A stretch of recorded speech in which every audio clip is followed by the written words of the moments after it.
Super resolution ইউটিউবের নতুন feature নাকি জিমিক। তো রিসেন্টলি ইউটিউবের কিছু ভিডিওতে আমরা খেয়াল করি সুপার রেজলিউশন নামের একটা অপশন চলে আসছে।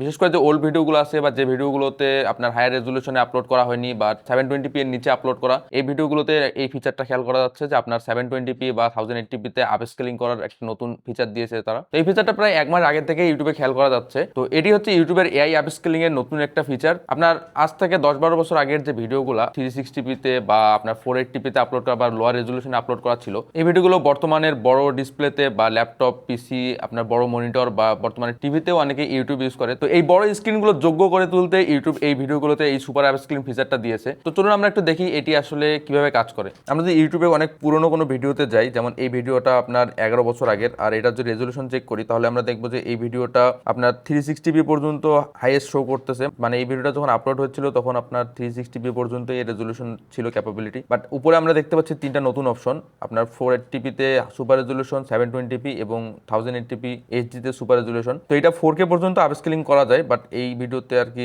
1080p পর্যন্তই লিমিটেড। তো আমরা যদি সুপার রেজলিউশনে ক্লিক করি তাহলে ভিডিওটা এখন 1080p তে প্লে হবে। বাট দ্য প্রবলেম ইজ এখানে যে আপস্কেলিংটা হচ্ছে এটা একদম খুবই মাইনর, বা আপনি খালি চোখে বুঝতে পারবেন না এরকম একটা চেঞ্জেস, যার কারণে আপনার এটা গেমিং লাগতে পারে। বাট এটা যেহেতু একটা নতুন ফিচার তাই এটাকে একটু প্রিসাইজ করতে বা আরো ইমপ্রুভ করতে একটু টাইম লাগবে। তো দেখা যাক ইন ফিউচারে এটা ঠিক কতটা ইমপ্রুভ হয় আর এটা আসলেই কি কাজে লাগে কিনা। আরেকটা জিনিস হচ্ছে এটা এখনো সব ভিডিওতে আসেনি, হাতে গোনা কয়েকটা ভিডিওতে আমরা এটা খেয়াল করেছি। তো আপনি যদি এই ফিচারটা ইউজ করে থাকেন তাহলে অবশ্যই কমেন্টে জানাবেন আপনি কোনো ভিজুয়াল চেঞ্জেস লক্ষ্য করেছেন কিনা বা আপনার ক্ষেত্রে ভিডিওটাতে কোনো ইমপ্রুভমেন্ট আসছে কিনা। তো আজকের মতো এখানেই শেষ, দেখা হবে নতুন কোনো ভিডিওতে।